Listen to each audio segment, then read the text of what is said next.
Welcome back to the Great Grotto show. It's Sunday night, May, I don't know, March, that's all the same thing. March 14th, it's a wonderful spring day here in Grottoville. March the 14th, 2021. And my last broadcast was rudely interrupted. But what I was talking about was the fact that there's so many different hot stuff comics. There's Devil Kids, there's Sizzler. I was saying, at any given time, you'd go to a spinner rack, and there were more, 5, 6 different hot stuff comics, and Casper, and they just, Richie Rich, many different titles.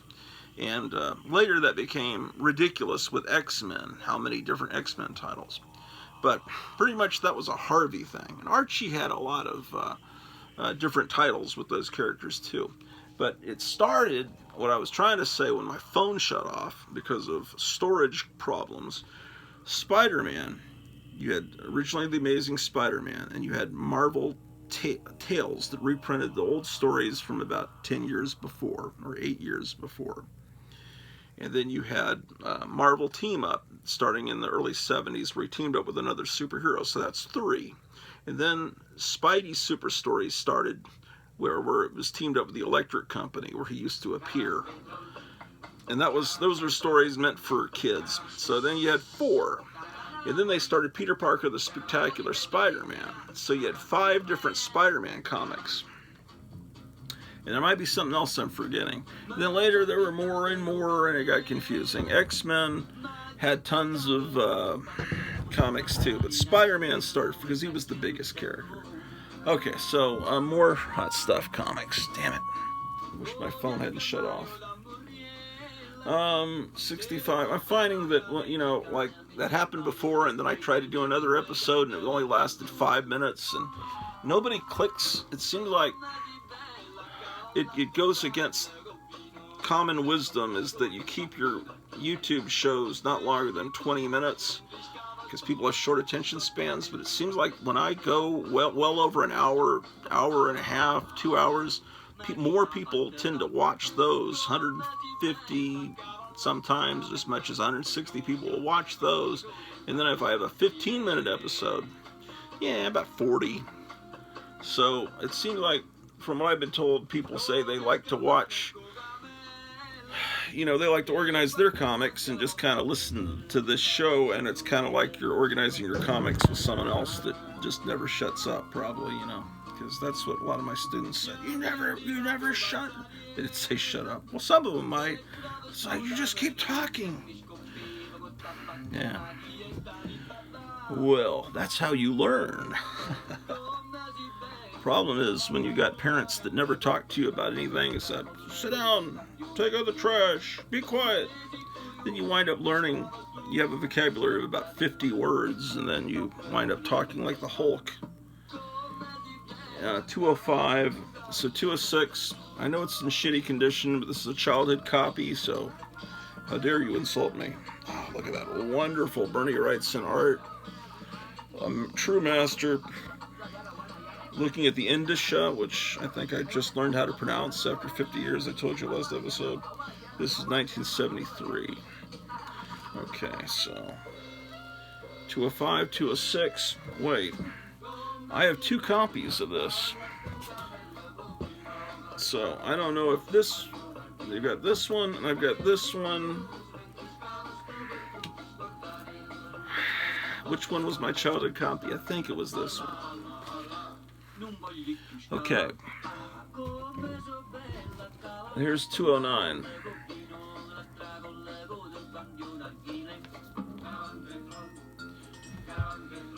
Bernie Wrightson, man, he was just about 20 years too late to be an EC artist, but if he'd been around in the early 50s, he would have been an EC artist. Can't you picture it saying The Haunt of Fear or Tales from the Crypt up here, and the 3 host pictures there? And there's old Sergio Aragonés, or as I used to pronounce it, Sergio Aragonés, until my wife was trying to get me to pronounce it right, and she finally says, oh, I give up, you're just going to say it with an accent, but at least it's better than the way you used to say it. She says you got to think it's like Sergio, kind of like Japanese hyo, Sergio Aragonés. Okay, Aragonés. I try. 2:15. Okay, that's 2:32. 2:15. If you're just tuning in and you haven't seen the last episode, let me explain what I'm doing. I've got House of Mystery in this box, House of Mystery here, and House of Mystery here. And they all need to be combined into one box. So that's what I'm trying to do here. I'm just assuming you've seen the last episode. 2:15. So what happens is, I only have limited storage on this iPhone. And so I record a long 1.5-hour show, and then I have to delete it after I put it up on YouTube. And then I delete it, and then it goes to recently deleted, and you have to delete it from there. And then if I don't shut my phone off completely and turn it back on, it still clogs up the memory. But once you reboot the phone, and I apparently hadn't rebooted the phone, and that's why that last episode just abruptly ended while I was yakking about Spider-Man. Okay. 2:17, another wonderful cover. This is great music for the House of Mystery. This should be the House of Mystery theme. This is a childhood copy. This must have been the best one on the newsstand because I would always avoid comics with the spine printed wrong. I was anal retentive as a 3rd, 4th grader. I wanted to be the art to end perfectly right where the fold is. So whatever. And then see how on the back you've got a little bit of red. That's some other comics cover that it was just cut wrong. Oh wow! Look at this beautiful art.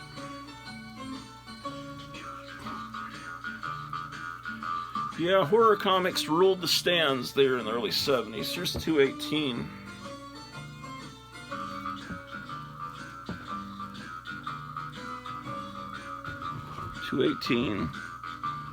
Okay, 2:20, and then I've got a 2:22 here.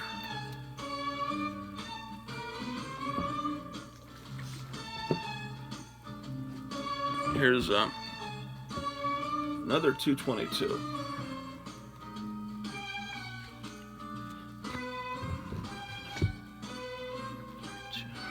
$2.30. Oh, this is a 2:21. That needs to go between 2:20 and 2:22. Okay, so we're 2:22, 2:26, 2:28. What are you over here? I told you I had a lot more House of Mysteries whenever we were going through these, maybe last night or the other day. Okay. 2:28, and I kept saying, maybe there got to be in another box because I got a ton more. Okay, 2:23.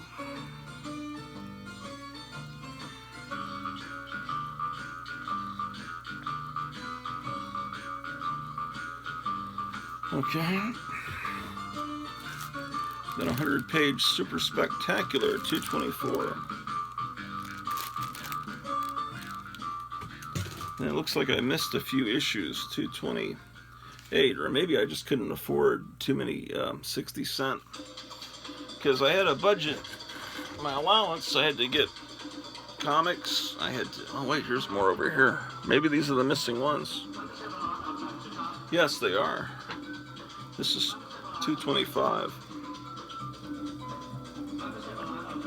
I remember this Fireman Burn My Child instead of Fireman Save My Child. I remember just that title was terrifying when I was a kid. It's like, wow, what a twisted thing. Fireman Burn My Child, 2:25. Okay.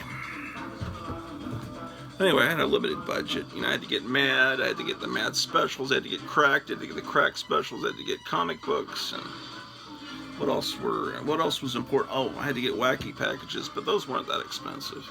That's pretty much your concerns in life when you're a 3rd, 4th grader. Oh, and monster magazines. And then toys would usually come as birthday and Christmas gifts. And then I'd get paperback novels too. What else did I buy at that age? I didn't buy a lot of candy or anything.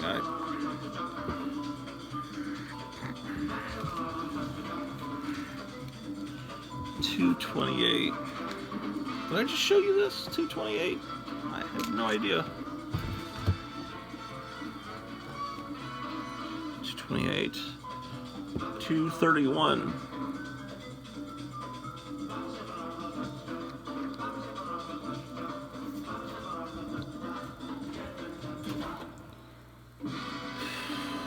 $2.33.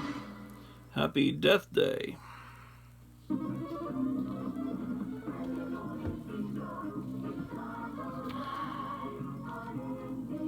$2.36. Oh, I have 2 copies of $2.36.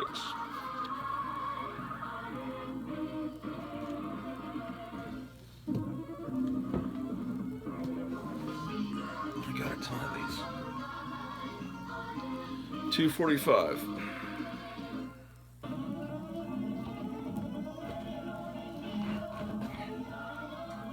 Oh, this is a cool cover. $2.47. So that would make a good, if you're making a collection of surf songs, that would make a good little cover for your CD or something. $2.47. $2.48. Yeah. Ooh, look at this. $2.48. No, wait. $2.40. I got ahead of myself. Here's $2.35. What a great cover.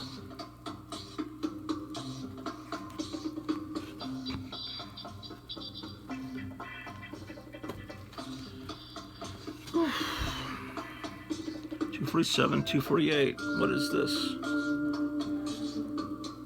$2.55. We're seeing a lot of houses like this. There was one in New York that looked just like this, like Cahokia, New York. But we can't move to New York because the taxes would be higher than they are here. And that's what's making us run, is how high the taxes are here in Grotuville. One of the things. $2.57. Yeah. But there's cool old houses all over the place. Some places, you know.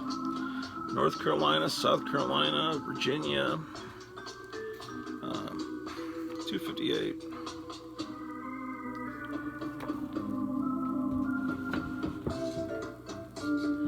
Okay. $2.59. See, this is the dollar comic era where they were really thick. Okay, so then we've got $3.21. This must be the last issue. It later came back as Elvira's House of Mystery, and I think they brought it back some other times, maybe. Wait, here we go. This is before that. Here's $2.60.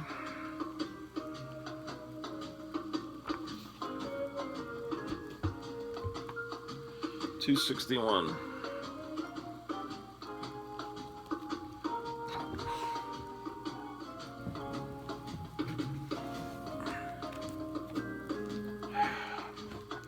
$2.62.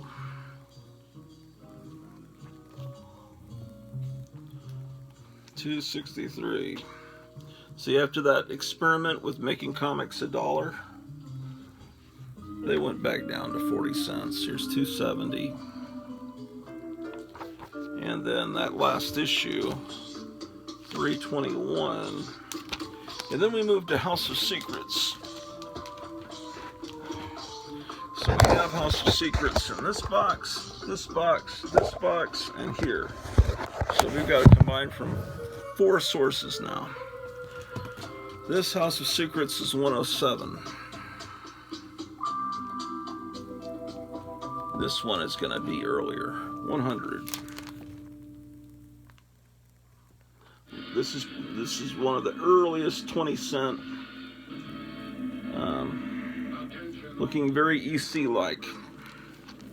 And just look at that. That looks like, it just looks like an EC comic. It just really has that look. It has the coloring. I wouldn't be surprised if Marie Severin helped color, because they have the EC coloring. They just did a good job replicating that look. 107. Okay, here's 106. Again, very good simulation of an EC comic. What they couldn't replicate was the writing, because the EC comics always had these wonderful twist endings, and it's just like there was nothing like a real EC comic. But this art is wonderful. 109. It wasn't that long after EC. It was just about 20 years later that these comics were coming out. Okay, House of Secrets, that's 109. Got 112, 114. Okay, that's one. Okay, so 112 is next. Okay, I'm out of House of Secrets in the first box and in this box. So then we got 114.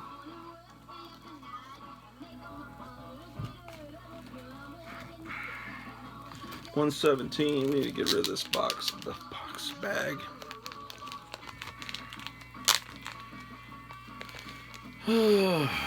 Getting more and more like our president every day. Calling bags, boxes. Yeah. This one was Kane's brother Abel that hosted this one. So it's 117. Then there was The Witching Hour. It was another of the comics from DC in that time period. In 17. And then all three hosts combined to host Plop, which was a humor horror comic. I always loved this cover. 123.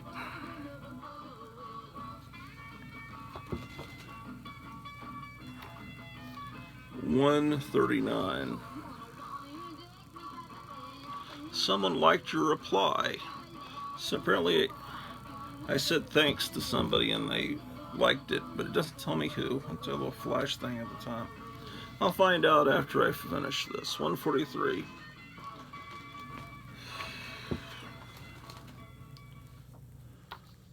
$144.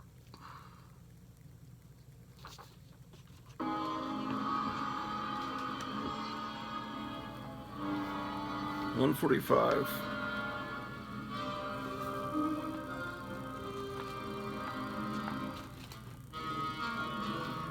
$147. A lot of devil worship in these comics. 151. Now we got some appropriate music for these comics. But I always have music from horror movies playing, so eventually the music's going to sync up with the comics I'm showing. It synced up really good the other day when I was showing some Conan comics, and the music from Monty Python and the Holy Grail was playing, and it was real adventurous, and it worked really well. Sometimes you get those happy coincidences. Okay, in this box I've got I Love You. This box I've got Howard. Oh, I still have more House of Secrets. Okay, I see what's going on. So I've got two Howard.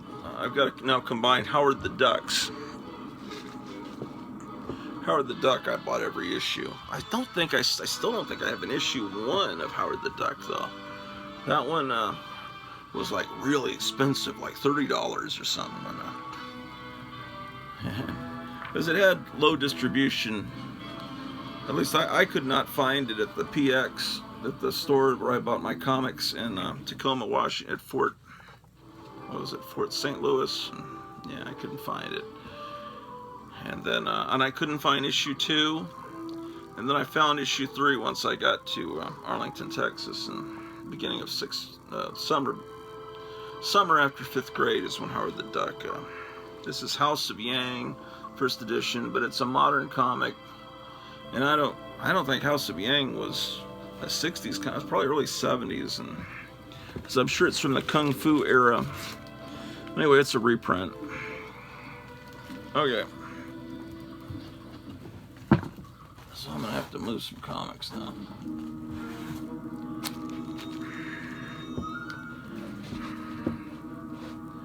Okay. From over here, we have Howard the Duck #2. From over here, we have Howard the Duck #3. And then I guess I never sought out Howard, as a kid, I never sought out Howard the Duck #1 because it was reprinted in a Treasury edition, and I just figured, well, that's good enough for me because I'm never going to be able to afford $30 for a comic, you know. That's probably how I was thinking, I imagine.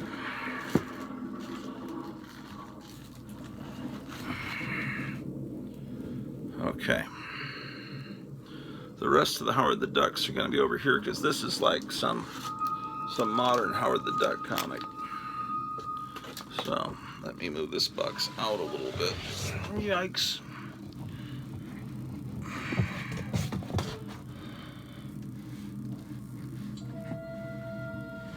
Okay. All right. Then we're going to need to combine Hulks.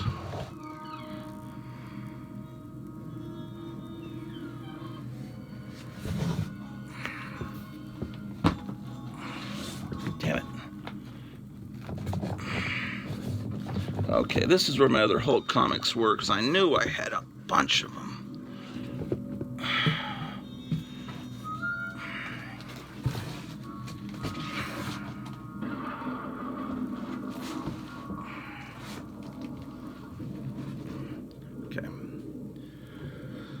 Okay, alright, Howard the Duck #4.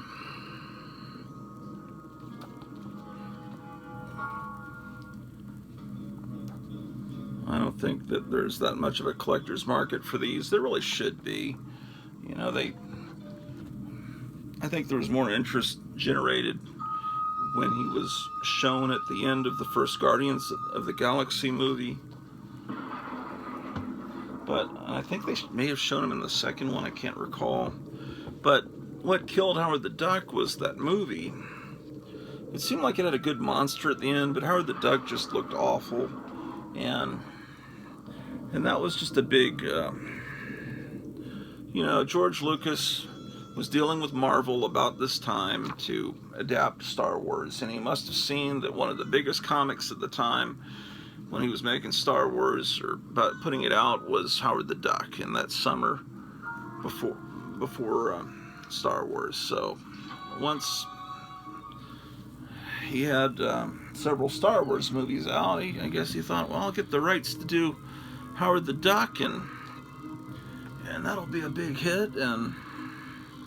But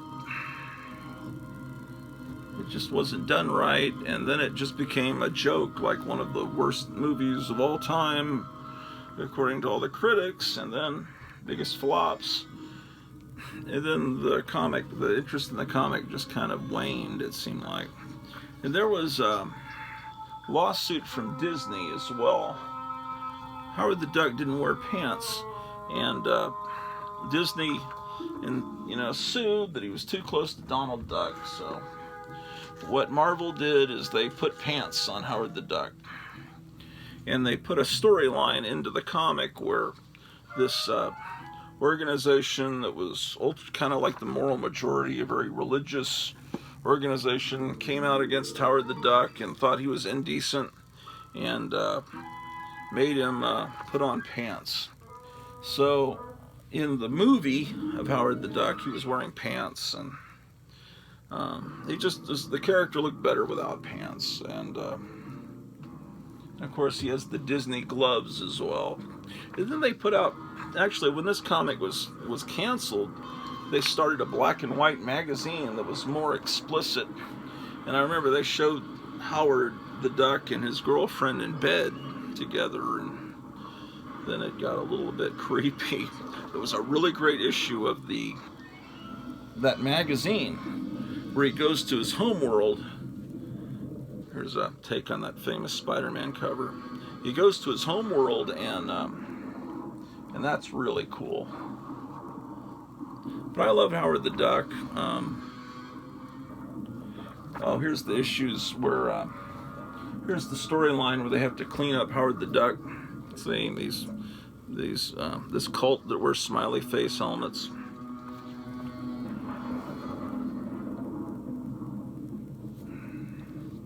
Then before long, he's not wearing pants yet, but it happened pretty soon after that. Here's their obligatory Star Wars cover.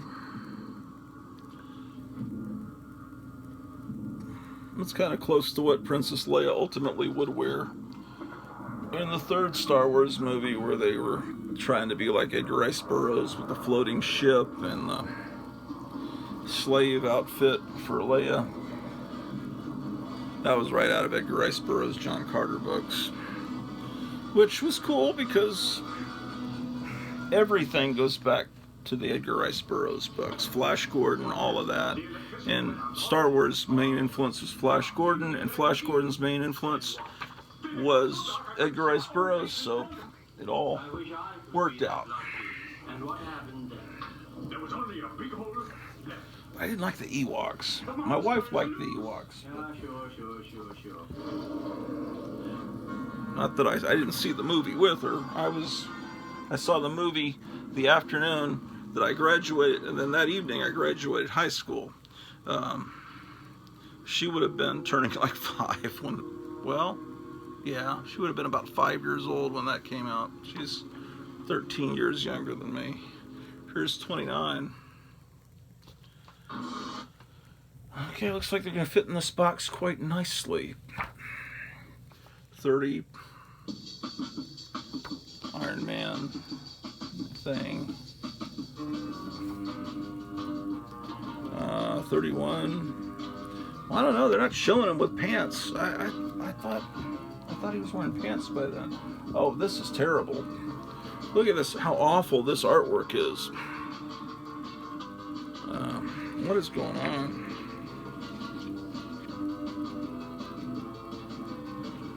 I don't know what's going on with this issue. 32.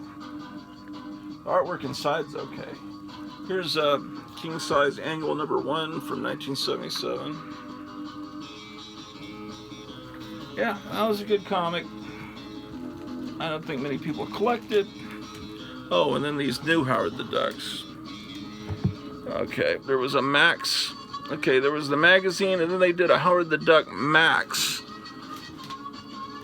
The question is, there was this series, and then there was this series, so I'm trying to figure out. Okay, I think it was this series probably first.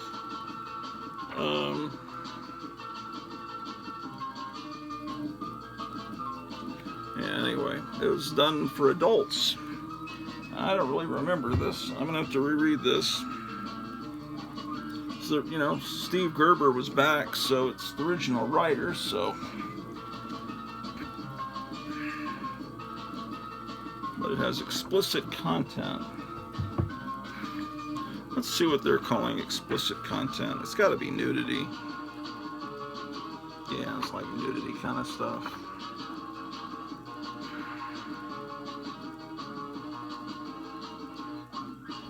I don't know. Weird.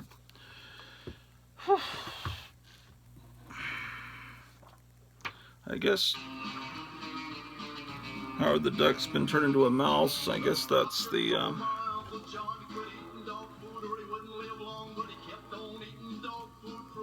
is that supposed to be a mouse or a bear? I think the artwork isn't very clear. And then there's this, you know, which I only have one of that. No, I don't. I've got more actually. Here's then I've got issue 3. So 1 and 3. Boy, I did a great job of being consistent with that. Okay, so then I've got. Okay, so Howard the Duck. Okay, Howard the Duck. Okay, I Love You needs to be separate. Wait, that's 20 cents. Okay, so.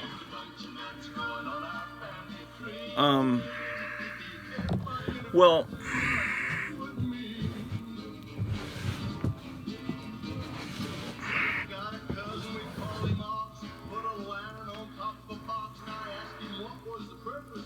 I don't. Oh, Human Fly. Yeah, that'll work.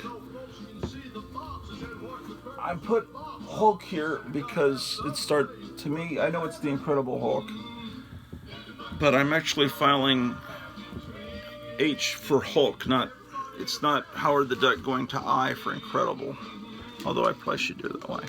Okay, so we got 142 here in this box,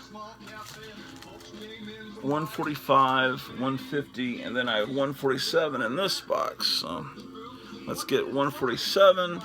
So it looks like I've got Hulk, 142, 145, 147, then 150, 2 copies of 150. And then I'm out of Hulk comics. Then it moves to Human Torch. Okay, hold on. Then there's this stuff. Huckleberry Hound number 8 from Charlton.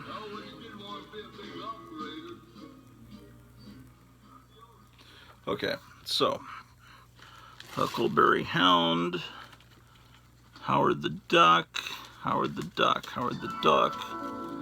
Okay, Howard the Duck, then Huckleberry Hound, then the Incredible Hulk. Okay, I've got more Hulks over here. This is 140. Perfect music for the Incredible Hulk.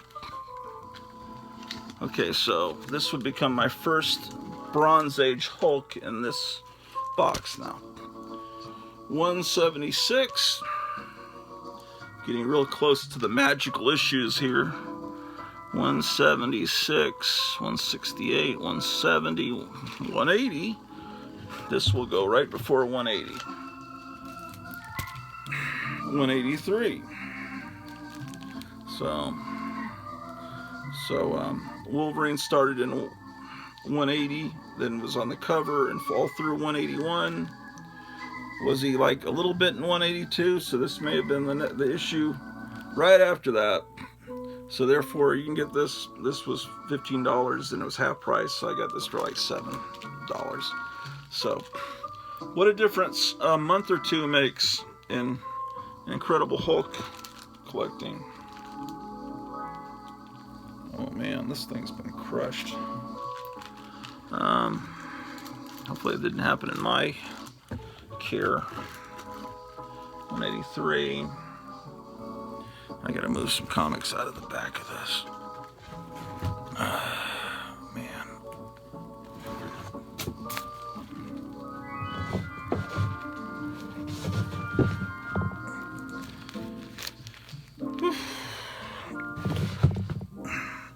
I appreciate you accompanying me on this mission because this is really arduous work, and at least I can pretend someone's here with me as I do it. And this is 217, and that'll help me get it done. 210, 212, 214, 215. Okay, 217. Okay, the rest of these, then it goes to an annual, so the rest of these I'm just going to put them straight in. 218.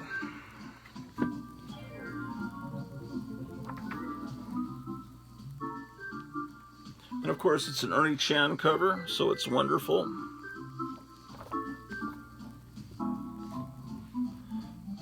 It'll be a one-man army trying to convince everyone to love Ernie Chan. 222, another Ernie Chan cover.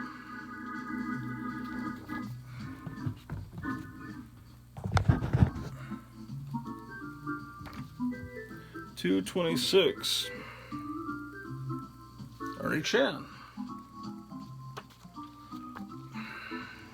About the same time, there was a wonderful magazine, comic magazine, black and white art, like Savage Sword of Conan, devoted to the Hulk. I think it was called The Rampaging Hulk. 228. And I think it was based in the early days of the Hulk in the 60s. So when the Avengers appear, they were like, you know, in their old get-ups. And Iron Man had his old armor. It was just really cool. That's my recollection. By this point, the TV show had started, which was basically The Fugitive. It was good. It just was not the comic book, but it wasn't bad like the Amazing Spider-Man TV show, because that just didn't have much character at all. 235. Spider-Man was played by one of the little kids from The Sound of Music. He'd grown up. 236. Yeah, there's Machine Man that was created by Kirby in the 2001 A Space Odyssey comic. 238, 1979.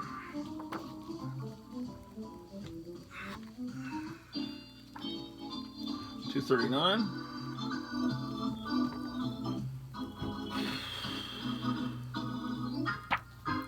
245.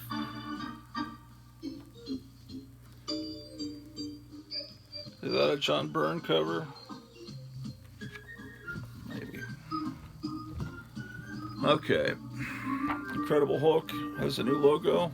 So I went from issue 245 to 427. I guess I missed a few issues there. Oops.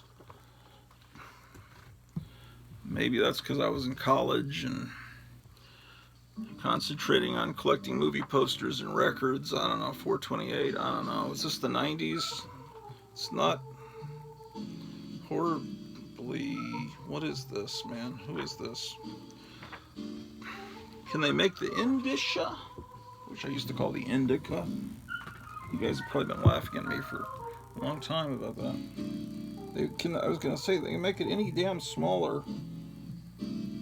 That's completely illegible. I'm assuming this is the 90s. The Hulk has a tiny, tiny head. But I'm not knocking that art, man. That's pretty cool. Pretty dynamic art. 428. Okay, what do we got here? Oh, this is misfiled. This is 250. So this is a thick double-sized collector's items issue. So that goes before those 90s looking ones. And then they start the numbering over again, but it's a great cover. It's a copy of an old cover, that famous cover that this is the modern era. This is 35, but they don't have legacy numbers. I just hate when they restart numbering. That's one thing that I hate. This is 36. 37. It seems like this Norman Rockwell painting has been redone a bunch of times, at least several times. I've seen it with Batman and Robin. It seems like somewhere I saw that. This is 2002, number 38. So these are, I'm calling these like brand new, but I guess they're 20 years old. But to me, they're like brand new comics.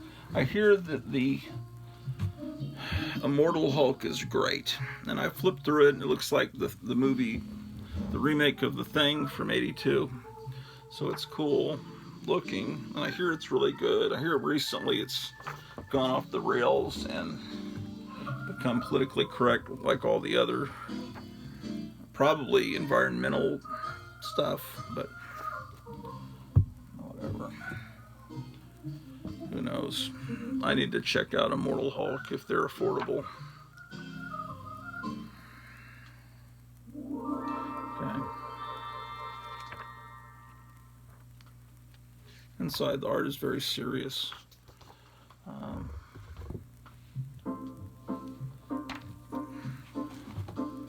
Okay, it looks like they're getting real kind of adult on us. Bruce Jones writing. And for some reason the Hulk has no hair. Oh man, that is fucking awful. The cover has an X-Acto blade about to go into someone's eye.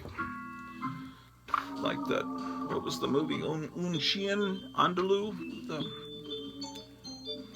art movie from the 20s or 30s where it looks like they stab a woman. And then, of course, the movie Zombie, they have a piece of wood go in a woman's eye, but I'm not really big on eye injuries and in my entertainment. Oh, I remember this Banner comic done by Richard Corbin. I'm a fan of Richard Corbin. I think I've mentioned that a few times, that I'm a fan of Richard Corbin. Yeah, he's great. Do I have the whole series?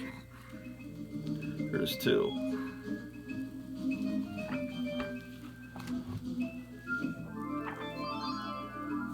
3. It looks like for a change, I'm actually going to have a complete mini-series. There's 4. And then here's an annual, number 7 for the Incredible Hulk. I need to put that back with the real Hulk comics before they go into these weird modern numbering. Wait, here are the annuals. Shit. Frick. Shit, frick up, pick up. Okay. Well, I have Incredible Hulk Annual 5, 7. Like I said a few episodes ago, Holocaust had not, in our popular consciousness now, when we hear the word Holocaust, we immediately think of World War II and what happened to the Jews. And I think there's so many 1970s comics like Aquaman. H is for Holocaust, and you see Holocaust. Out of the Holocaust, a hero, I think was on the first Captain Marvel, Captain Marvel. And I think Holocaust went from meaning something really, really horribly bad to one event because of a mini-series on television called Holocaust, about what happened in World War II. And this has got Steve Ditko art on the Hulk, which is pretty damn cool. This is the Hulk Annual 9. Yeah, so, anyway, Holocaust changed its meaning during my lifetime. I saw that happen. Because you would never in a comic book today throw the word Holocaust around on the front cover, because it would be tasteless, because it means something different to people today. Here's Hulk 11, so, and I don't even know where to put these. I have 55, and because they were a quarter, I guess I splurged and got 2 copies of this 25-cent issue, which of course when I was a kid, that's what comics cost. Let's see, 11, Hulk 11. Oh man, I don't know what time it is. I don't know.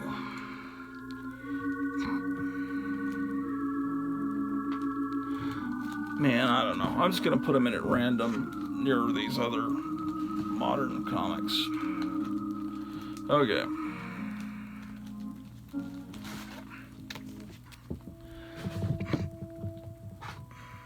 I showed you. No, you didn't see those. Did I show you these? Like the Inferior 5 and the Invaders? This is Invaders number 1. I don't know. Okay. Here's the Human Torch comic from around 74. And it was a cool comic that lasted for a little bit, that would have a reprint from the 60s, from Strange Tales, and then it would have a reprint from the Golden Age. But here's, I think I showed them to you already. But I need to put number 4 in between 3 and 5, because I think I got the whole series as a kid when they were coming out. 6, yeah. So where's 7? I have 2 number 8s, though. Okay. Okay. Now,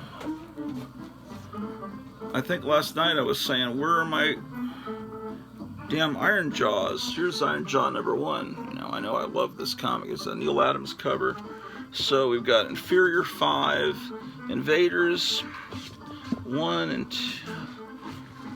I have a lot more Invaders comics, so I've got to go get them out of the other room, and maybe we'll combine. So now we're up to having to combine eye boxes. So tomorrow I'll find the box with some Rogue Eye. Oh, I know where it is. Wait, that could be this box over here with a human fly. Okay, maybe I could do it now. Depends on how long the memory on this, okay, holds out. So here's Iron Fist number 10. You saw that the other day. Okay, let's get these Iron Jaws combined. Iron Jaw 1. Here's Iron Jaw number 3. I know I have 2's over there. Here's another copy of 3. Here's 2. Looks like I have 2 copies of 2.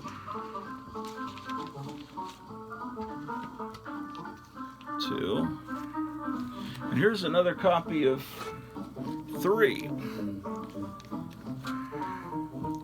Yeah, because I would always pick up these Atlas comics whenever I saw them anywhere. Here's Iron Jaw 4.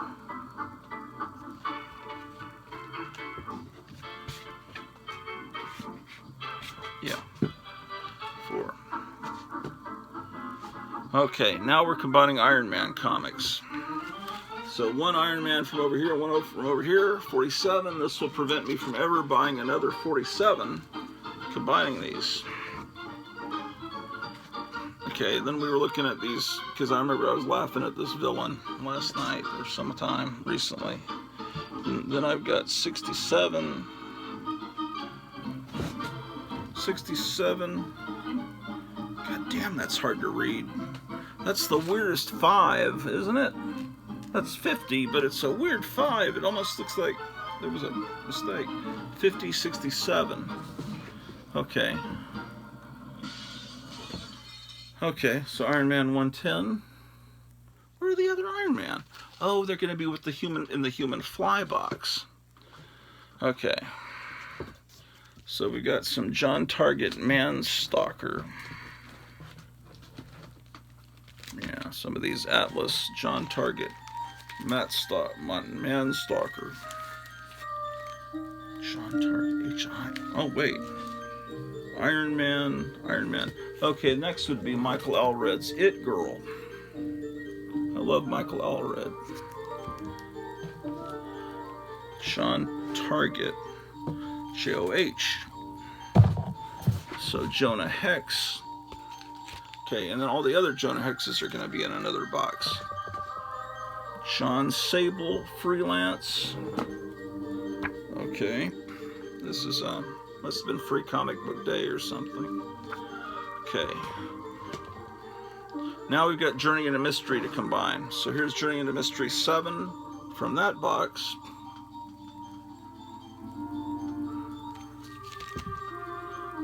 And then from this box, I've got number 8.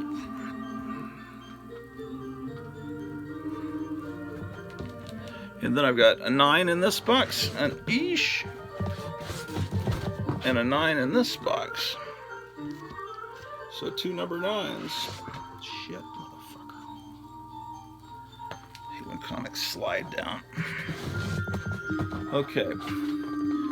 So now the next one in line would be Journey to Mystery 13. Of course, this is the second volume of Journey to Mystery, obviously. 15. Damn it. I do fucking you motherfucker, you. Stay. Journey to Mystery 18. Love it. Jughead number 217. Jughead. Jungle Action 3. Jungle Action 4.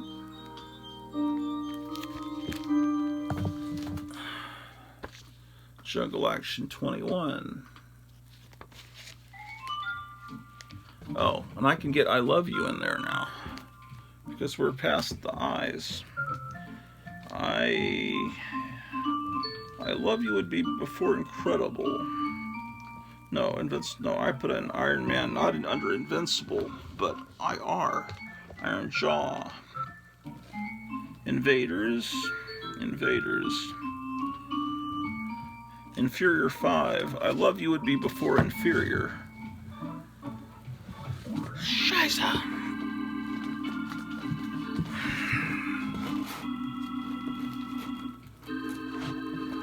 Okay, we've got a few Rogue Justice League comics. Here's 107. The rest are going to be in that other box. Here's whatever the fuck it is. I don't know if this is part of Justice League's numbering or not. It says it might be. I don't know. Here's 114. That's got to be Ernie Chan. It's got to be. I don't know. Oh, here's the Neil Adams cover. 139.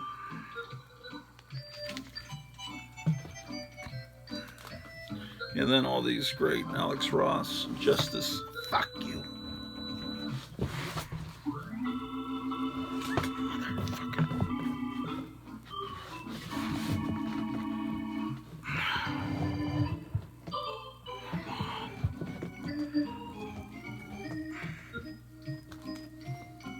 Justice 2.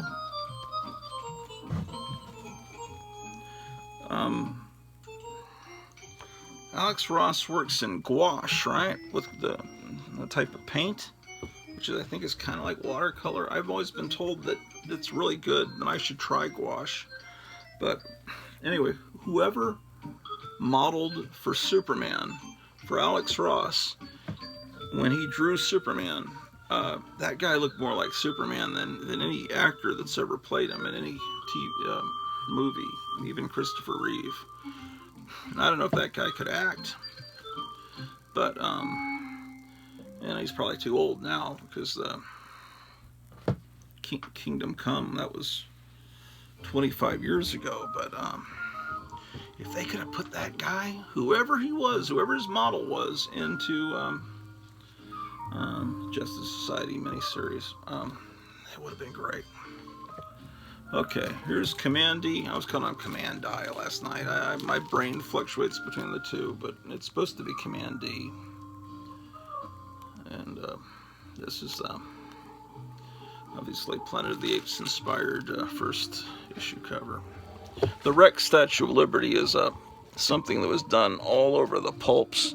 It was a common science fiction trope to have the Statue of Liberty wrecked because it's kind of the symbol of our society.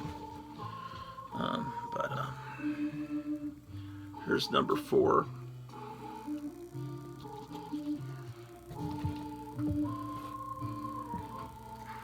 Number 6.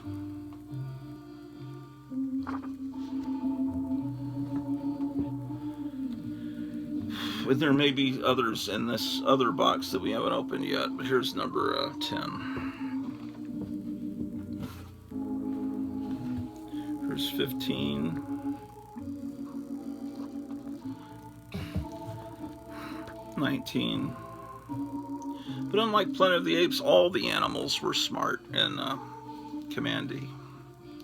So, therefore, you could have talking everything. 22. 30. And it seems like when Ernie Chan came along, he did some great covers for Kamandi. I definitely want to get rid of this bag. Nasty, nasty. See? Awful. Yeesh. This is number 32. It's good that I'm going through these because I never can remember which issues of Kamandi I'm missing, and I usually find them pretty cheaply around. And there's another copy of 32, and then I wind up buying another one of the same. Yeah, this is another another bag. I want a deep 6. Oh, I love it when they do their math homework on the comic book. Don't have any scratch paper. Let me just do it on this comic book. Or maybe they're mad or they're balancing their budget or something. See?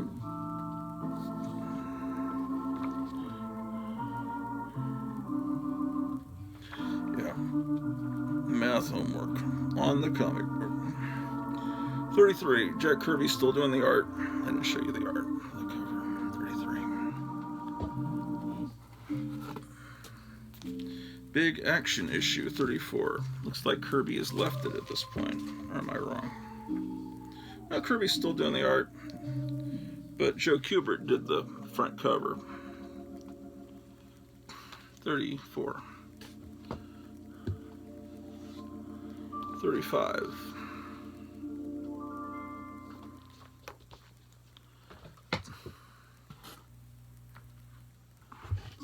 36. Another Joe Kubert cover. Is Kirby still doing the art? Yeah. Love this ad. I used to have that. Long story. 42.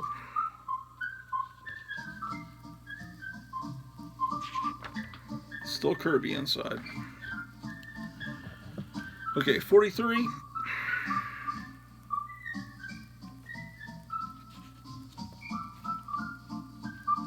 It is Schick Stone and Mike Royer doing the art.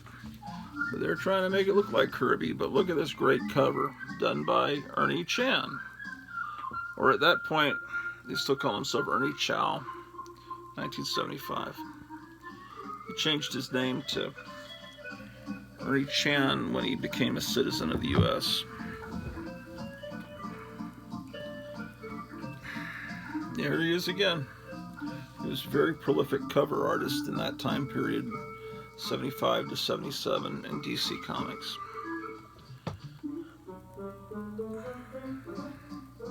Again, 45.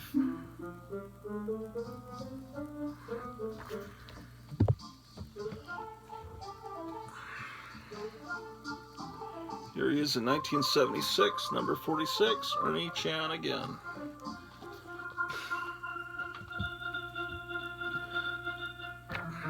It's nice to have all my Command-D comics all consolidated once again.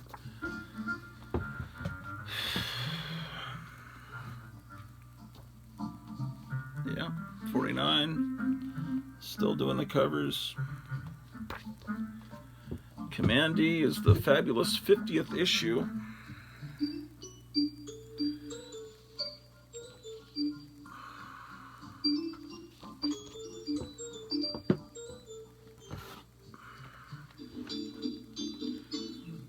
'56.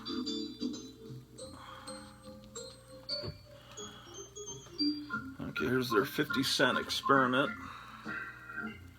Issue number 59. Okay.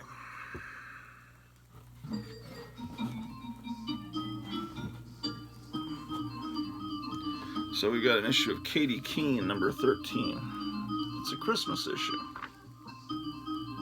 And I'm going to pull it, put it with my Christmas comics, which is in a separate box over there. Katie Keene special, number 1. Looking very Betty Davis-like there.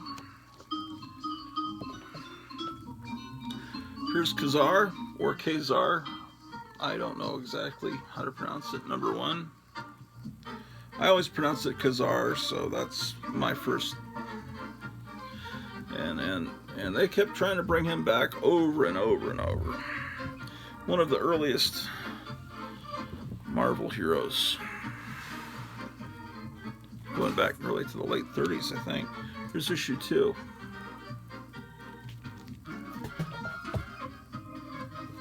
Here's another issue 2 with a January 13th date stamp. I think I've got some more I saw in another box. Here's number 9.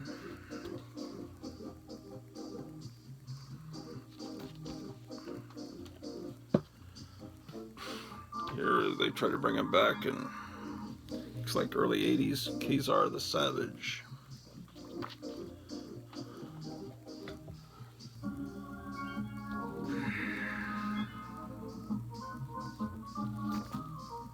22. Right. 15, it comes before 22.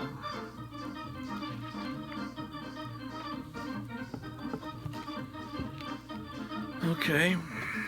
Here's Kid Colt Outlaw number 171.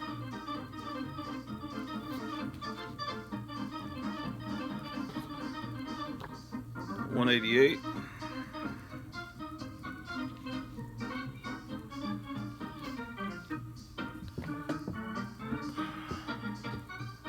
$224. Oh, here's Kingdom Come, which I was just talking about.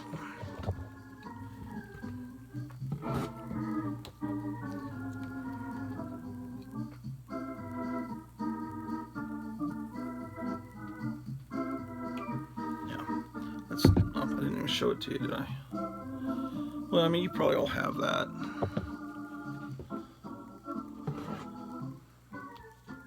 Yeah. That's 2. This is just really good stuff. I mean, it's incredible.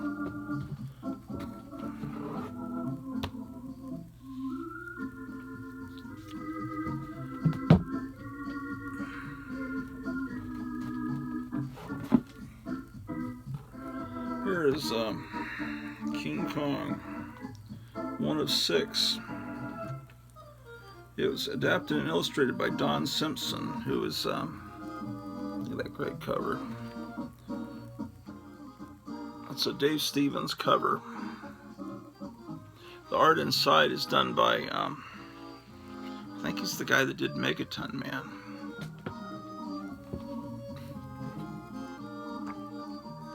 And then you get a Mark Schultz cover on the next issue, and it's still the art by the Don Simpson. I don't have the whole series. No, here's number 5. See, I got to fill in my holes in that too.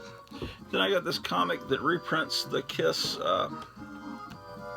70s stuff, you know.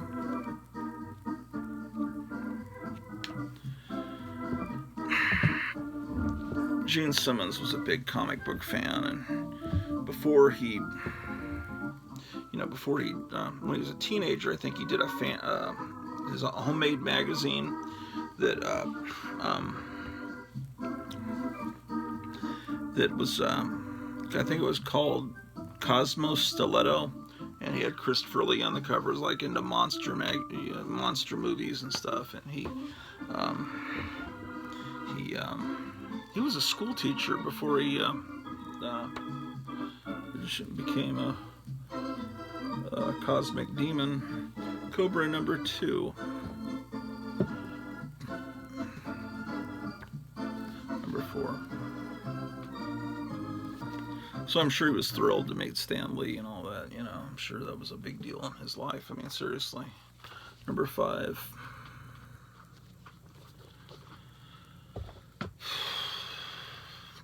Cobra.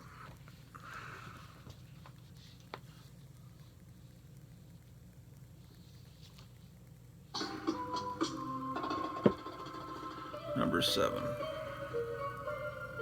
These aren't in the best of shape. They must be things I picked up out of dollar bins over the years. Here's Kong the Untamed, number 1. Bernie Wrightson art from 1974. I think Captain Strangelove was showing these this morning. Number 3.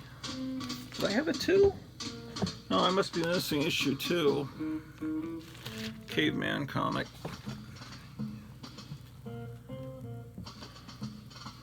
Here's 4.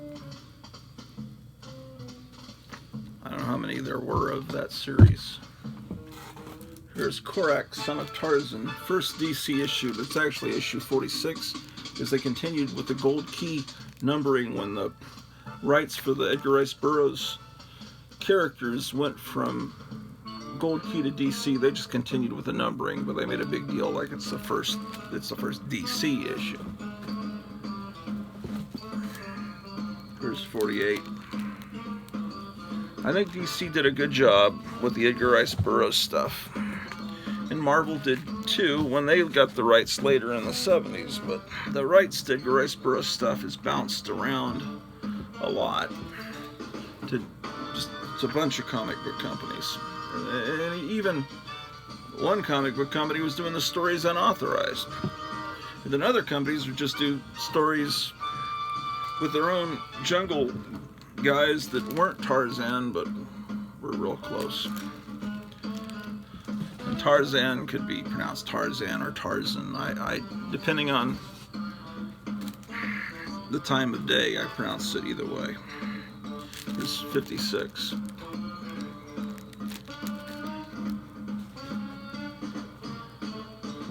Here's the New Croft Super Show.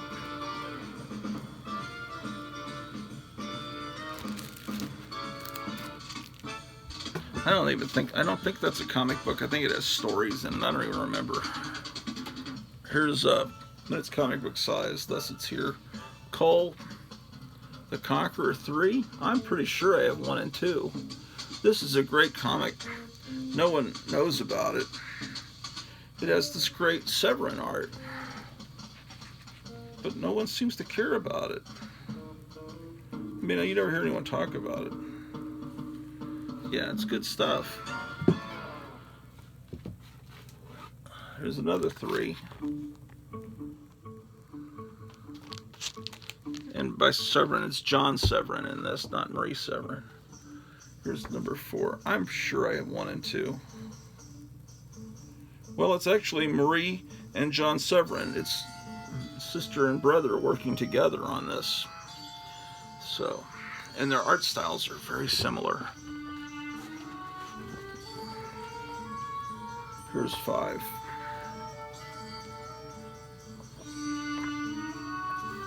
Well, this is good music for stories that take place in ancient Atlantis. 6.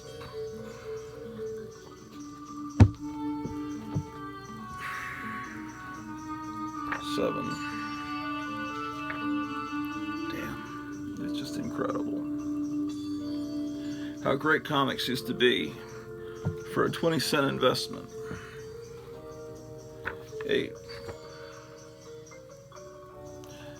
When this comic book was on the stands, Joe Biden was just going into the Senate as a 27-year-old man. Give you a sense of the timeline.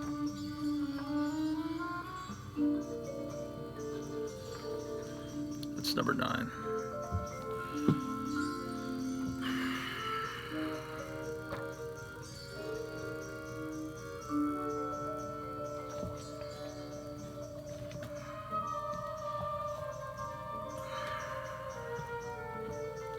There was some, I love this ad. I remember looking at this ad as a kid for Dracula Lives in Tales of the Zombie. There was some skullduggery done with this.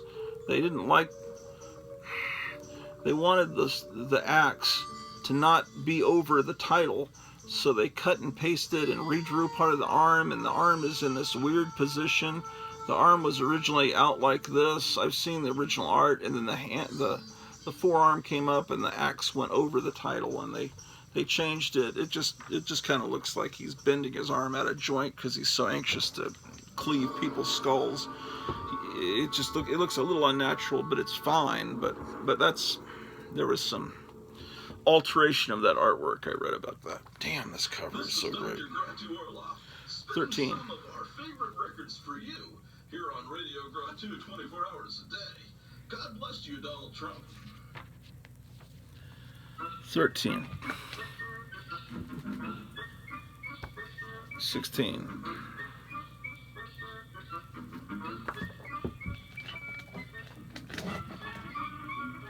It was called the Conqueror. When did it change to the Destroyer? In issue 11, it became called the Destroyer instead of called the Conqueror. 18.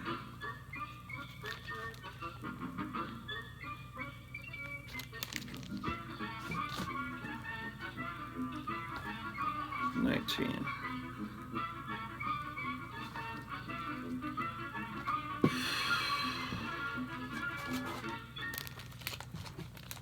$20.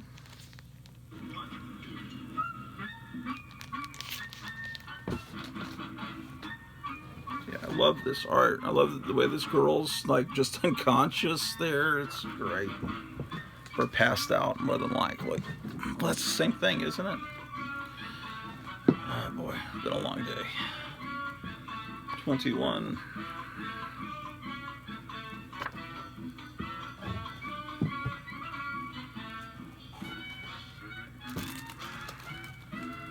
Okay, 28.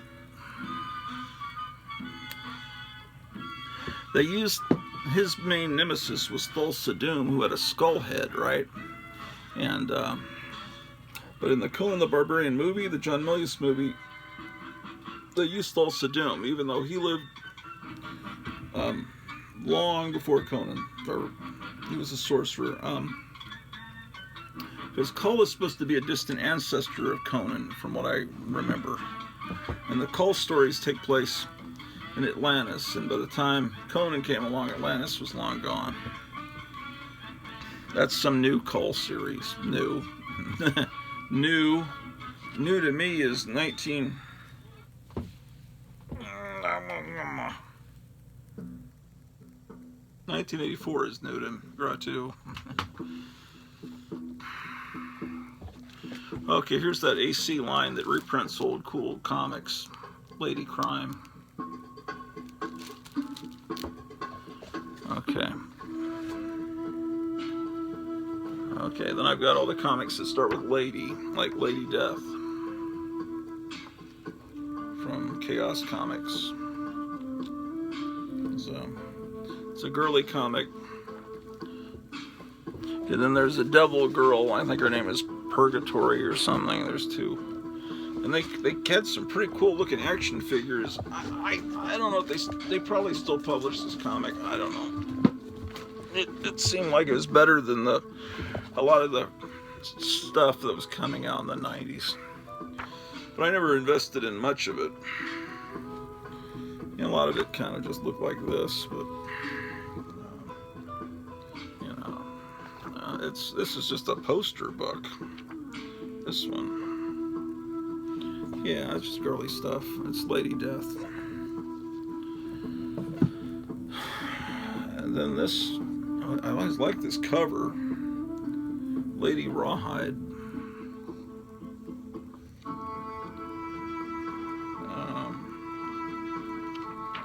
Yeah, I think the character came out of shit, fuck, piss. This kid, I think the character came out of, God damn it, hold on. Came out of the Zorro comic. I don't remember.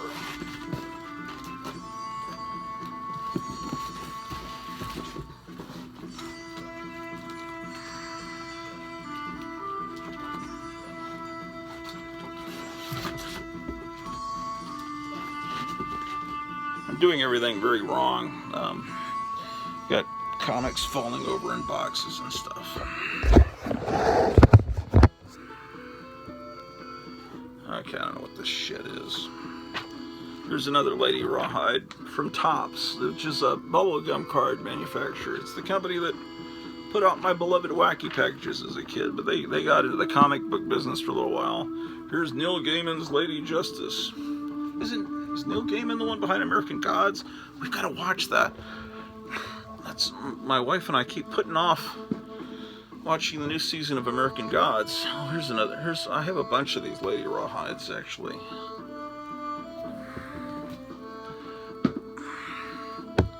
Well, a bunch is a relative term. I must have. Yeah, the artwork actually isn't bad inside.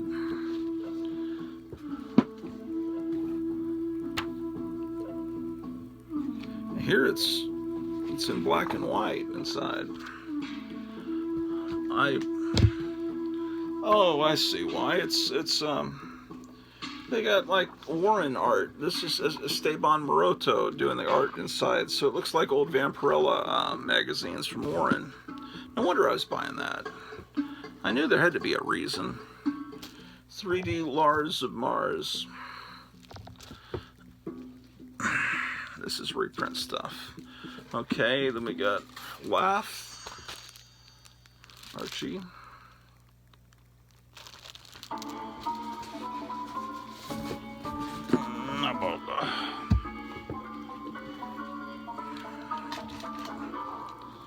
Laugh. Issue number doesn't really matter, 23, but okay. You have to trust me that this was a really good comic book. Just ignore the fact that the movie ever existed. The comic was amazing. Alan Moore and really good artist. Just really well done. I don't think I have all of them. I should. The movie was just a very disappointing thing. It's what caused Sean Connery. You realize that? It's what caused Sean Connery to retire from making movies. He said, the heck with that. I'm not going to get involved in another movie and embarrass myself and my career. But it's good stuff. Trust me. I would never lie to you. That fucking shit. Oh,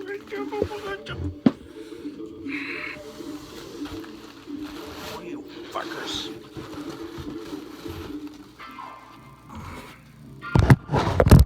I didn't say any bad words. Honestly, I didn't.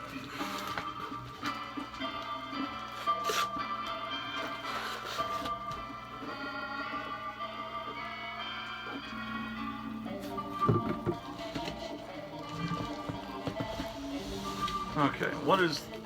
Hold on.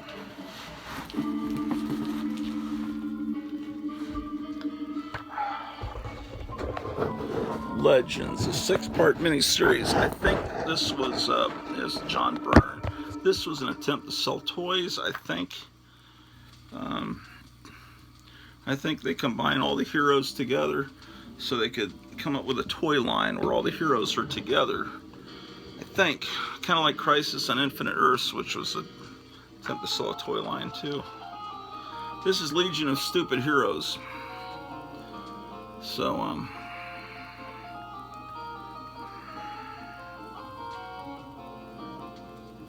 it's a parody comic, obviously. Sort of in the vein of Not Brandak, just not as good. It's from Blackthorn Publishing. Legion of Stupid Heroes, which means that I should have Legion of Superhero Comics here, but no, I probably have them with S for Superboy. Yeah, alright. Lemonade Kid, The Webs of Doom. Again, this is that AC company that reprinted the Golden Age stuff. Sometimes they printed it in color. In this case, they did, so that's cool. I should have more of these AC comics. Lidsville. This is a childhood comic. Lidsville. This is Butch Patrick, who played Eddie Munster.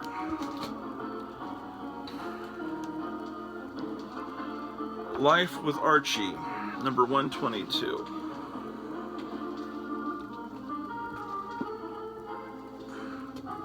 Oh, they got some bikers in issue 128. You don't see biker gangs very often in the Archie universe. 139. The Archies introduce a new and exciting sound in One More Time. 139.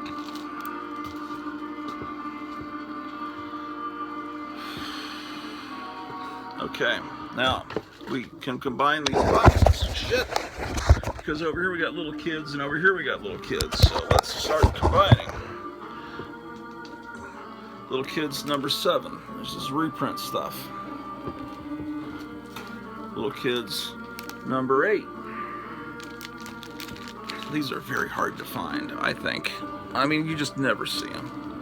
Little Kids number 8. I got 2 of them. Well, maybe it's not that hard to find. But, and then here's number 9.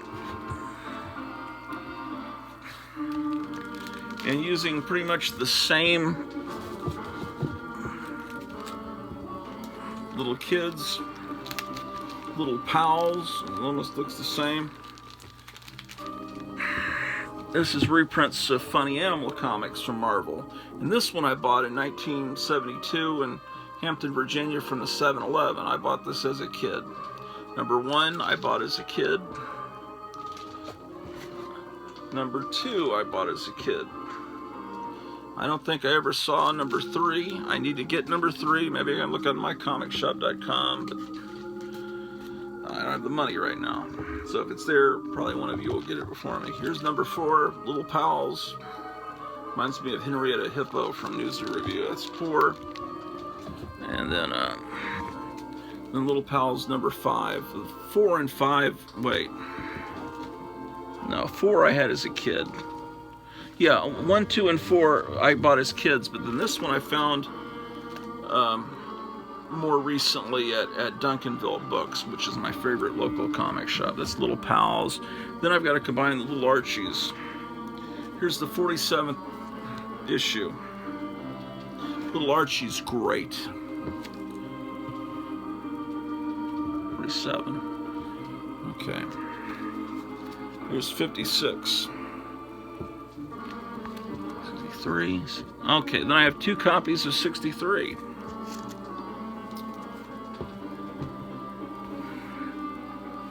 They're the Little Archies. 63. Okay. Here's 69.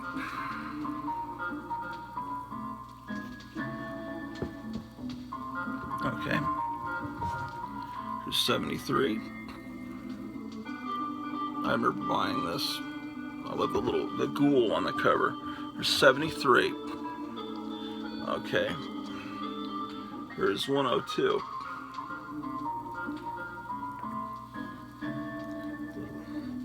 Okay. Then for some reason I've got these. Oh, this shit shouldn't be here. Then I have. What? Alright, this stuff's completely in the wrong place. Alright, I'll fix that in a minute.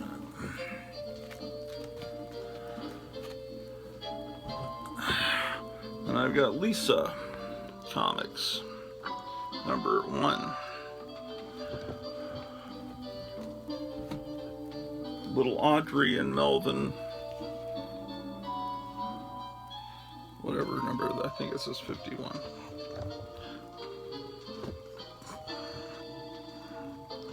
Little Dot, 154.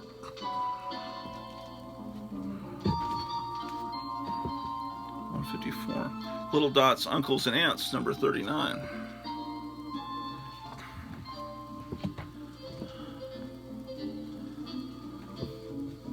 Here's Little Dot's Uncles and Aunts, number 22. Okay. Little Dot's Uncles and Aunts, 50. Okay.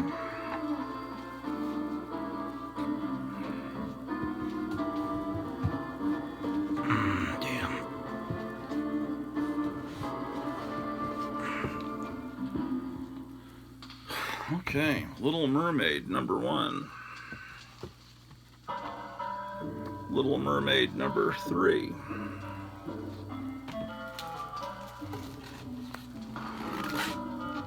Little Monsters, Whitman variant.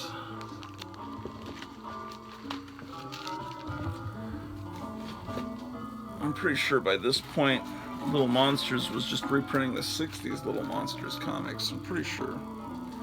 This is, I don't know what number.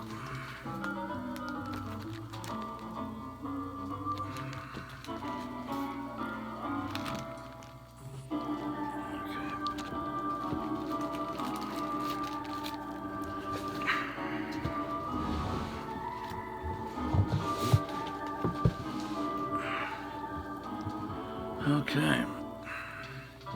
Logan's Run, number 1. This was filmed locally. There was one scene that was filmed here in Grotuville, and then there were scenes in Dallas, and in Fort Worth is where they filmed the Fort Worth Water Gardens, where they filmed the entrance or the exit from the Dome City with all the water coming down the steps.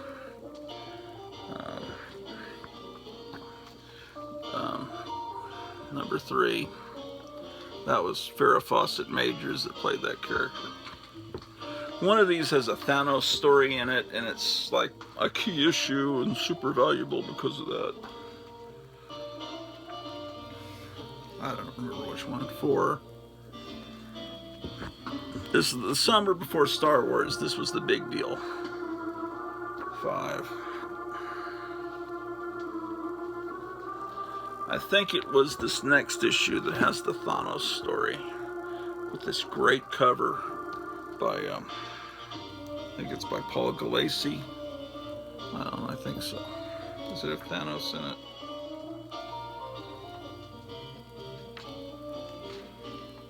Yeah, so this is the cover to look for if you're into key issues.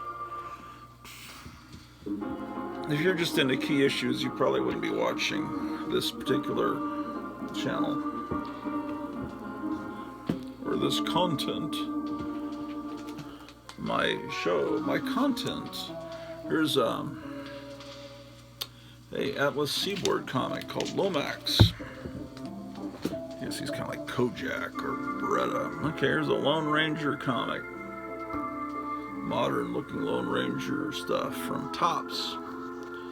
Yeah, I think they had, Topps did Lone Ranger and Zorro, and then they did that Lady Rawhide. I think sometimes they had the characters combine or something. I don't know. There's another one. Okay, I gotta get these comics mixed into this box. Let me move these back a little bit.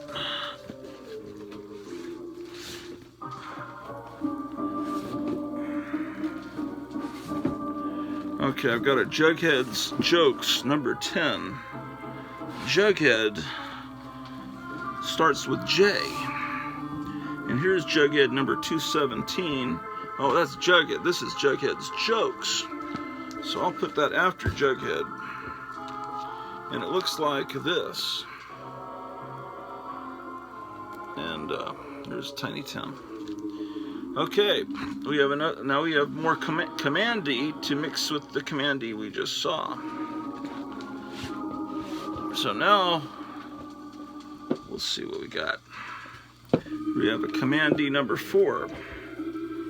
Okay, so here's Commandy number 4 and another Commandy number 4 that I bought a few months ago, which I shouldn't have because I already had it. And then also at that same time I bought this number 5 for less than $3 because I got a discount. So, and I didn't have it, so that goes before 6. Then I got this one for less than $2. I'm gonna get this bag off it because it looks nasty. And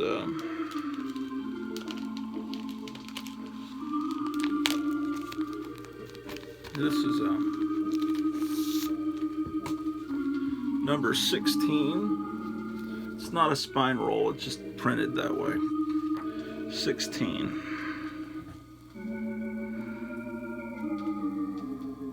15, I did not have 16, then I need 17 and 18, and then I have a 19 here, and I've got another 19. And then next I've got 26. Do I have a 26? I have a 22, and then I go to 30. So this 26 was a wise purchase, but the bag needs to be disposed of.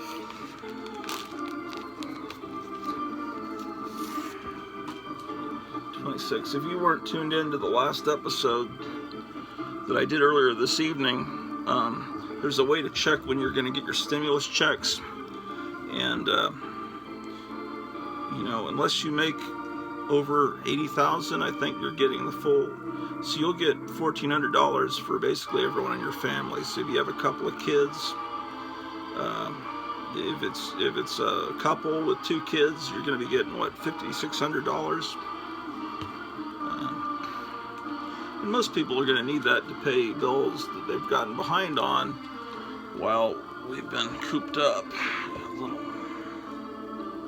Unless you're just really blessed. We're going to use most of ours just to finish paying our property tax. So we paid half of the way they have it here, you can pay half your property tax by the end of November, as long as you pay the second half by the end of June. So, you know, we had to pay like $2,200, $2,400, and then we got to pay the other $2,400. That's how high the property tax is. But I hear that it's a lot higher in California and New York, places like this. Here's another Little Monsters I've got to add to the Little Monsters. Little Monsters. Okay.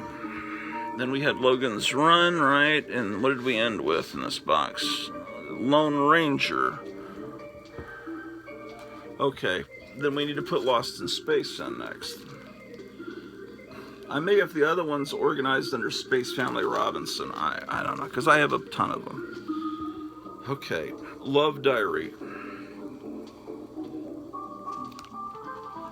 Number 89. Next would be Lum, which is a really good, not offensive, okay for kids. They're characters in Japanese mythology. They're like giants. I think they have little horns. Anyway, this is basically like Bewitched or I Dream of Jeannie. This magical character from Japanese mythology falls in love with this guy, and it's just fun, and it's perfectly acceptable for kids. Okay, so I guess I've got Machine Man number 1 here. Jack Kirby, spin-off from his 2001 A Space Odyssey. How many did I buy of this? I have 2. Looks like I'm missing 3. Here's 4. Ooh, that looks like Ditko. It is Ditko. Cool. Kirby inside.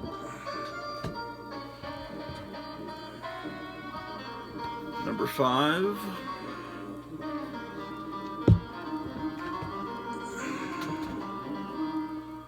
Number 6.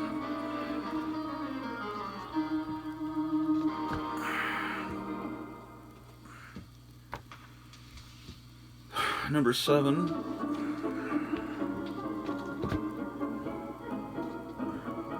Number 8.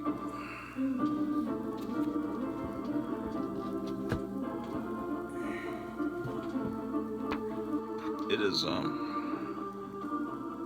edited, written, and drawn by Jack Kirby. Kirby should have only drawn. He needed other people to write his stuff. He just was a brilliant idea man. And here we've got Steve Ditko as the artist, the sole artist, starting with in issue 10. That means he did the penciling and inking. So that's great. It's just, he doesn't really have he never can get dialogue quite right. It just doesn't sound natural. And that's the magic that also Ditko, that Stan Lee added to Jack Kirby. And Kirby and Lee together, it's like John Lennon and Paul McCartney. They could never quite get it alone. They came close, probably Lennon more than McCartney, after they split up. But the thing is, you know, McCartney was all upbeat, and he'd be, you know, it's getting better all the time, it's getting better all the time. Then Lennon would come in and say, it can't get much worse. And very bad impression, but that's he would bring McCartney down for being all this. Simply having a wonderful Christmas time. Worst Christmas song ever. Oh no, the Mariah Carey song's worse. But you needed Lennon's sarcasm and biting wit to counteract the airy-fairy happiness of McCartney, and then together they were a great combination. It made a great mixture.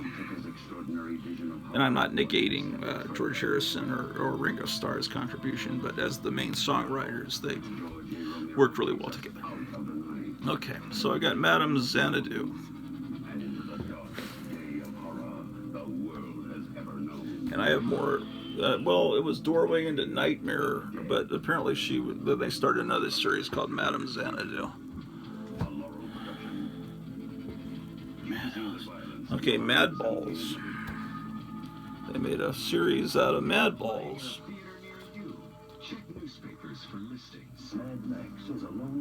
And I have a lot of these still. I just had one of these sitting around, and my nephew came over, and he was about to, I toss it to the dog. He said, "No, that's not a dog toy. That's a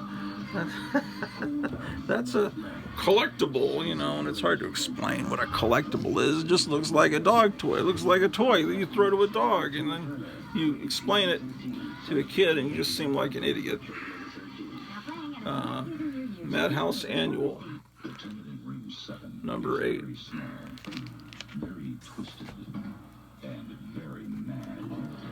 Okay, Madhouse Glads, 25 cents, but someone wrote 12 cents. Look at this tattoo she's got. It's like a prison tattoo. It says July 13th. You don't see a date stamp very often on a girl's leg. Okay. Here's Madhouse from, this was actually a Harvey comic. It's a Gray Morrow cover, unmistakably. But it has nothing to do, not Harvey, Archie. It's Archie comic. I don't know why I said Harvey. It's an Archie comic. This is also an Archie comic, but it has nothing to do with the other Madhouse. Yeah, I'm getting confused here.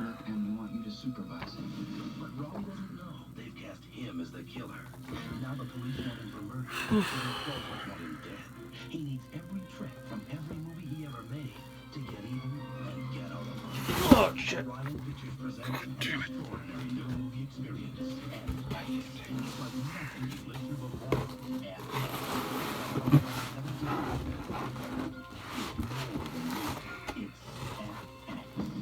Now playing in a theater near you. Please check your newspaper for time. 13 years ago. Madhouse comics. How wonderful. Okay, you can definitely tell this is from around 76 when that King Kong remake came out. Everyone thought it was going to be a big hit, so they put it on the front of their comics. Okay, here's Madman Comics. Now playing at a theater near you on an entire city. This record is my revenge. Presenting Trick or Treats. The treats is rock and roll. The trick is staying alive. Okay. Here's Valiant brought Magnus Robot Fighter back, but the real Magnus Robot Fighter needs to be before it. Ooh, that's kind of cool. They tried to do a retro-looking Magnus Robot Fighter cover. And only 250 cents. Okay. And then Valiant, I guess, started reprinting the old Magnus from Gold Key. Yeah. And see, it was definitely in those 90s where everything was shiny.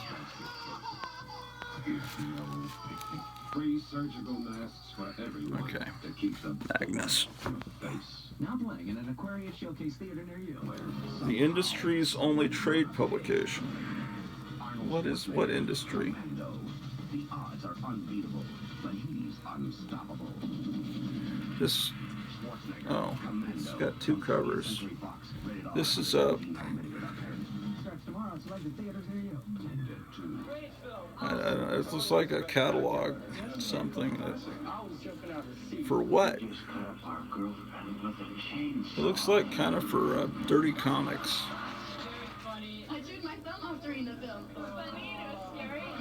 What does MAIN stand for? Yeah, it's just for people that collect. Kind of looks like, yeah, comics, but kind of, I don't know what the fuck this is, honestly. Malibu Sun. This must have been a free thing I'd get at comic stores. Yeah. There's this.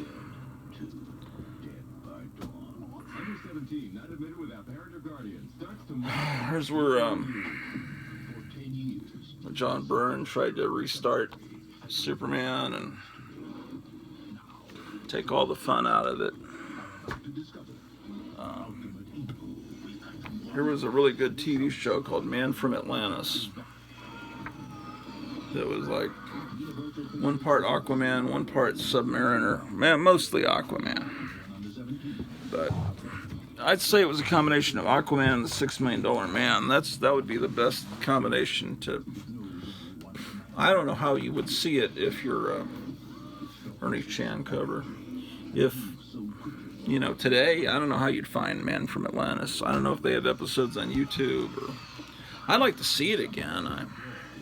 I don't know that it lasted long enough for there to be box sets of it. This is Manhunter. And the artwork's good and everything in it.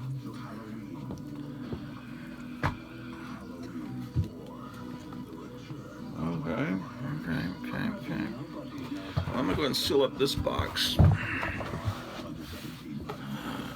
I'm just keep going until this phone runs out of memory. And I don't know if I'm gonna get to the Sophisticate today. I promised Captain Strangelove I would, but then I found some old episodes where I showed all the Sophisticates and I sent him the numbers of those episodes. I think 123, and I don't know that I could necessarily do a better job, except the lighting might be better now than I did last summer showing off those Sophisticates. Some of it, I don't know, may have flown in the late 80s, early 90s, but might be way too politically incorrect for today's times. Okay, so we're moving into the Man Thing.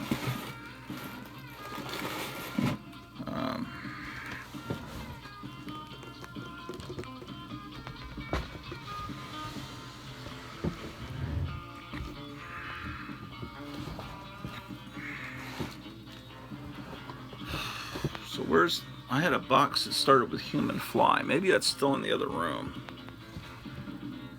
It must be in the other room. Do I want to bring that in now? Is the question. Well, hold on. There's a chance it may be down below you guys. Let's check.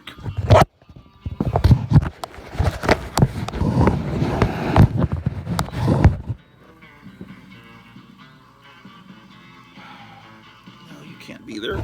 Move a box to. Hold on 1 second.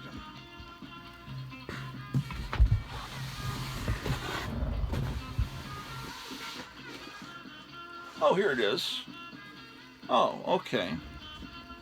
So, what was the last comic I just put in there? It was Manhunter, was it? Where did that box go? What the fuck? Oh no. It's down here, isn't it?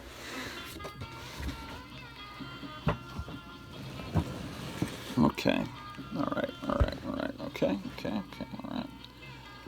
Alright. Okay, we got it. I figured it out, I think.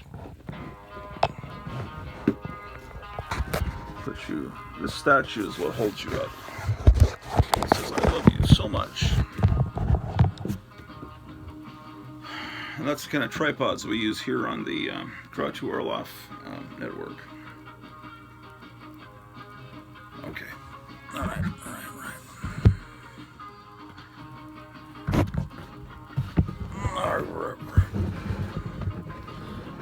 What?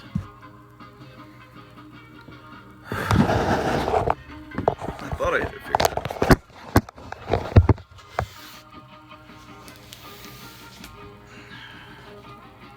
Green Lantern, Hawkman.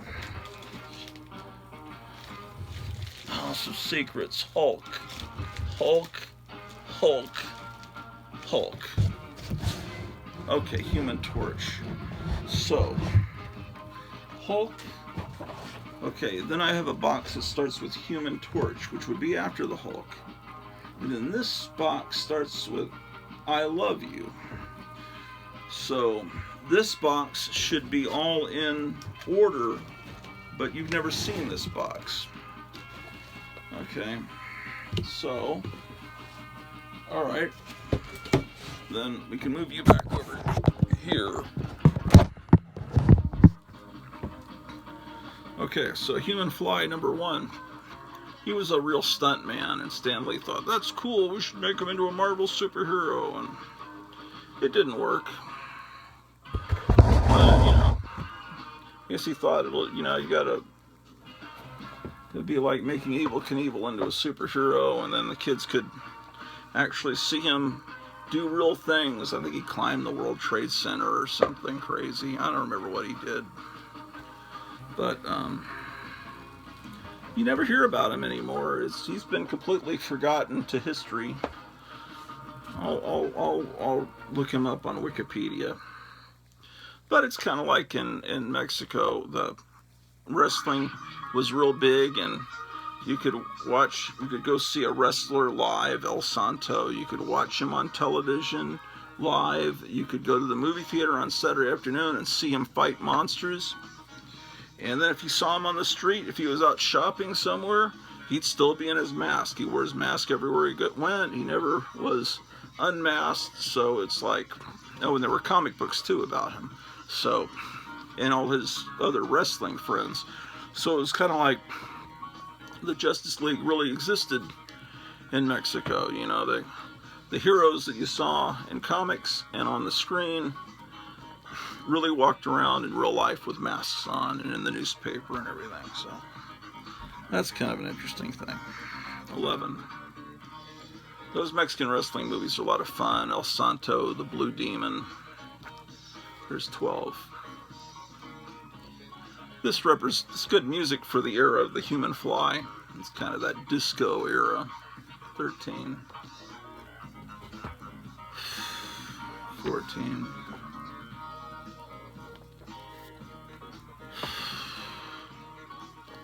15.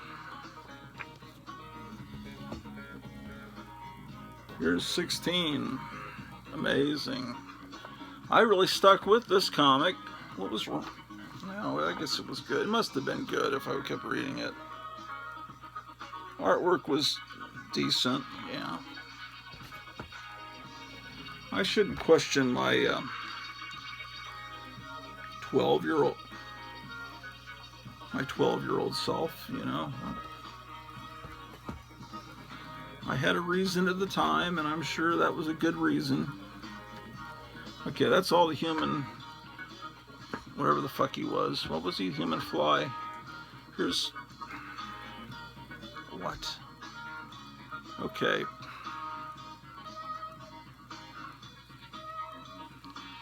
Wait.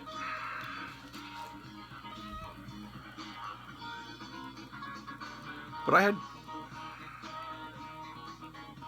where did I put those Human Torch comics?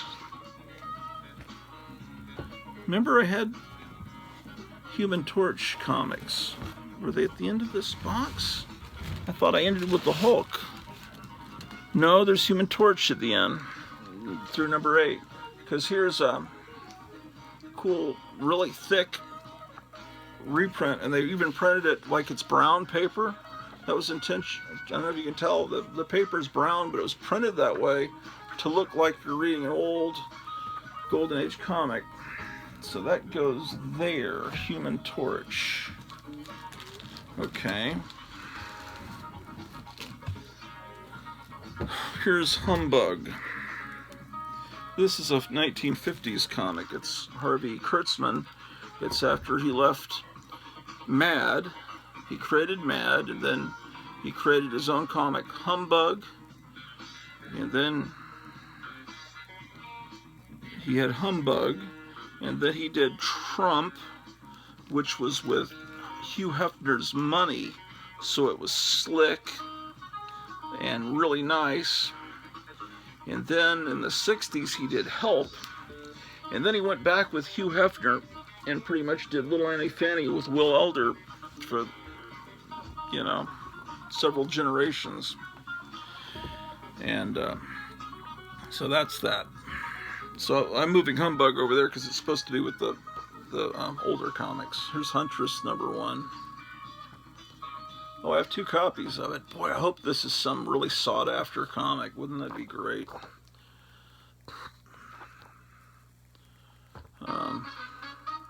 Huntress #2.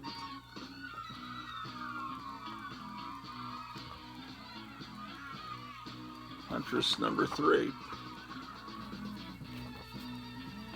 I must have missed issues 4 and 5. Here is 6. Here is 17. Here is a completely different series, #2. That is some weird drawing here. It's a very violent comic.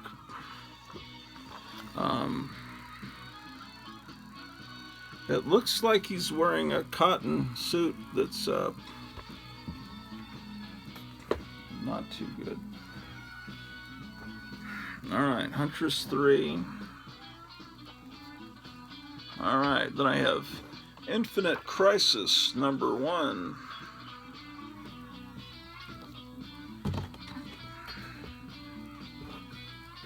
Infinite Crisis #2. Infinite Crisis #3. And of course I missed issue 4. But here's 5. I think issue 4 would probably be important to the run. Issue 6. And then we move to Infinity Incorporated. #5. Seems like I'd want to get the first 4 issues. Roy Thomas. He's really good at writing these older comics. Older Justice Society kind of things, you know. Or whatever. Okay. Inhumans #3.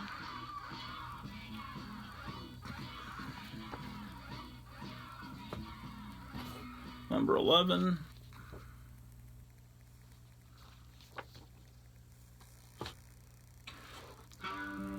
#1 of 4. Shit.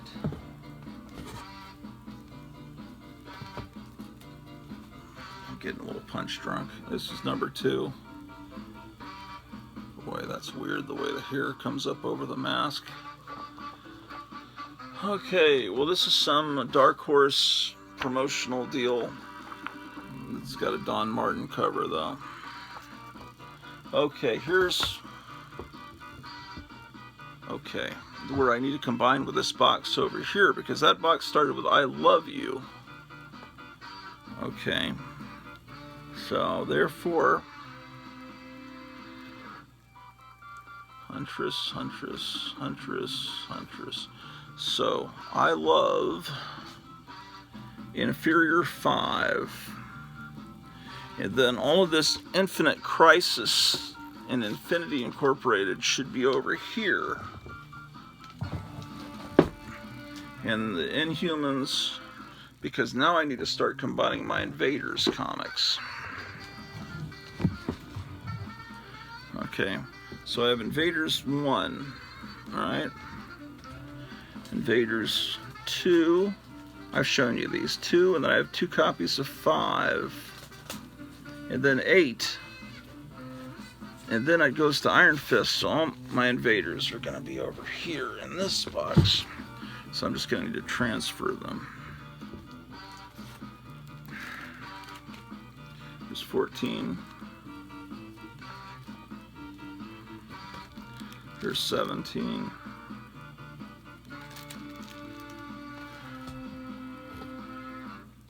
Here's 19.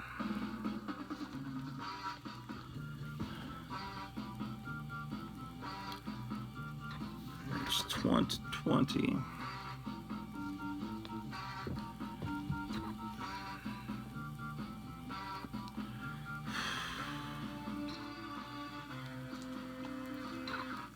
Okay, I'm gonna have to move some comics out of this box to start fitting this stuff.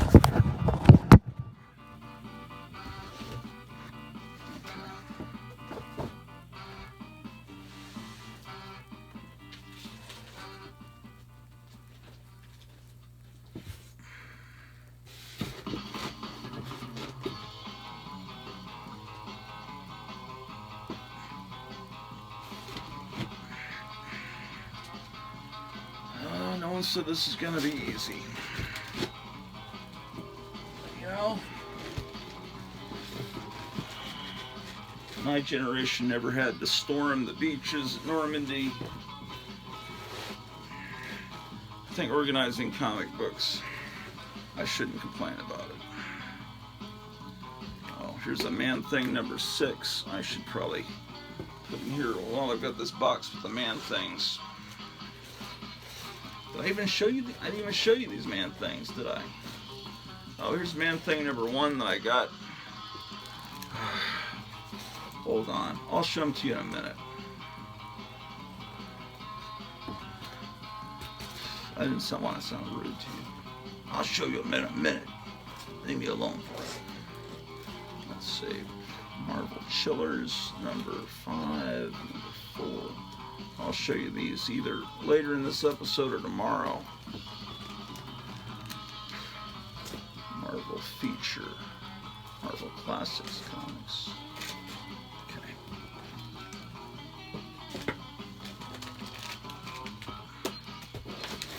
Okay.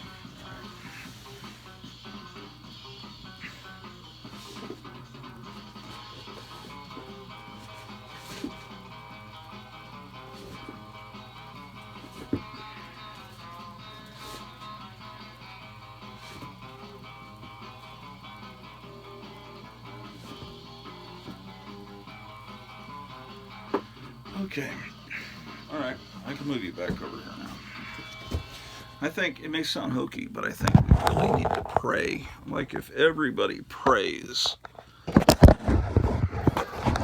maybe we can, maybe someone upstairs will interfere and, or intervene, I should say, intervene and help out our country and our world, because right now there's a big mess going on. 21.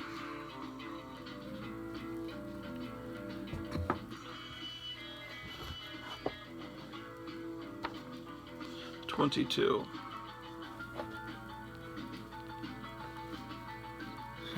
Asbestos Lady. 24.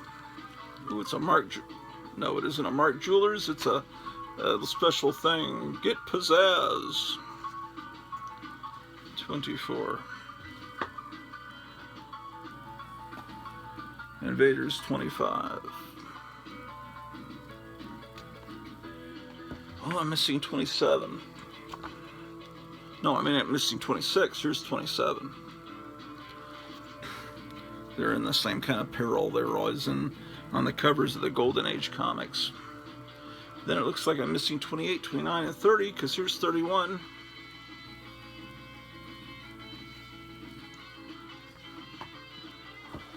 $32. Oh, that's a Kirby cover.